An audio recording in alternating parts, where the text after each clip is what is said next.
తెలంగాణలో phone tapping వ్యవహారం రోజు రోజుకు కొత్త మలుపులు తిరుగుతూ ఉంది. కొత్త పేర్లు ప్రతిరోజు తెర మీదకు వస్తున్నాయి. పోలీసులు ఈ విషయంలో చాలా చురుగ్గా దర్యాప్తు సాగిస్తున్నారు.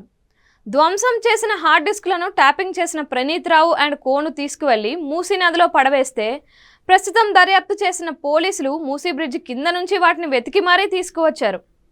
ఇంకా ముందు ముందు ఈ ట్యాపింగ్ వ్యవహారంలో అనేక దిగ్భ్రాంతికరమైన విషయాలు వెలుగులోకి రానున్నాయి. అయితే ఇప్పుడు ట్యాపింగ్ను ప్రస్తావిస్తూ రేవంత్ రెడ్డి ప్రభుత్వం మీద కల్వకుంట్ల తారక రామారావు తీవ్ర స్థాయిలో ధ్వజమెత్తారు. ఇదంతా ప్రజలను తప్పుదావ పట్టించే ప్రయత్నం మాత్రమేనని ఆరోపిస్తున్నారు. అయితే ఫోన్ ట్యాపింగ్ వ్యవహారం గురించి కేటీఆర్ ఎంత ఎక్కువగా మాట్లాడితే అంతగా వారి పార్టీ అందులో కూరుకుపోతుందని పలువురు విశ్లేషిస్తున్నారు. ఫోన్ ట్యాపింగ్ వ్యవహారం అనేది గతంలో అధికారంలో ఉన్న భారత రాష్ట్ర సమితి ఏమాత్రం తప్పించుకోలేనట్టుగా రోజురోజుకు తయారవుతుంది. ప్రణీత్ రావుతో మొదలైన ట్యాపింగ్ కేసులో ఇప్పుడు ఎస్బీఐ మాజీ చీఫ్ ప్రభాకర్ రావు సహా పలువురు పోలీసులు ఉన్నతాధికారులు ఇరుక్కుపోయారు. వారు చెప్పిన విషయాలను బట్టి పోలీసులు వివరాలు కూడా చాలా పక్కాగా సేకరిస్తున్నారు. అయితే అధికారుల విచారణలో కొందరు భారత రాష్ట్ర సమితి నాయకుల పేర్లను కూడా వెల్లడించినట్లుగా తెలుస్తోంది. ట్యాపింగ్ ద్వారా సేకరించిన ఫోన్ కాల్ సమాచారం మొత్తం ఇద్దరు పెద్ద నేతలకు చేరవేశారని వారు చెప్పినట్లుగా బయటకు వస్తుంది. అప్పటి డీజీపీని కూడా కేసులో చేర్చాలంటూ డిమాండ్లు వినిపిస్తున్నాయి. బీజేపీ నాయకులైతే కేసీఆర్ను ట్యాపింగ్ కేసులో మొదటి నిందితుడిగా చేర్చాలని అంటున్నారు.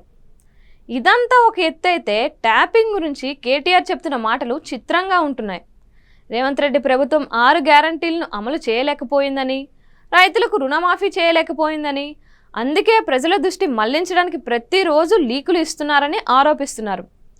ట్యాపింగ్ వ్యవహారంలో బయటకు వస్తున్న వివరాలు అన్నీ రేవంత్ రెడ్డి ఇస్తున్న లీకులే తప్ప వాస్తవాలు కాదని నిందిస్తున్నారు. కాంగ్రెస్ పార్టీలో కీలక నాయకులు ఎవరూ ట్యాపింగ్ గురించి ఇంకా పెదవి విప్పడం ప్రారంభం కాలేదు.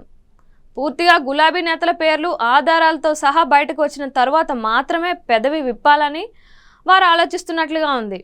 ఇప్పుడేదో ఎన్నికల అవసరం కనుక కాంగ్రెస్ను నిందించడానికే ఫోన్ ట్యాపింగ్ వ్యవహారాన్ని తానే వాడుకుంటూ కేటీఆర్ రెచ్చిపోతూ ఉండొచ్చు. కానీ ముందు ముందు పూర్తిగా చిక్కుల్లో పడక తప్పదని పలువురు వ్యాఖ్యానిస్తున్నారు.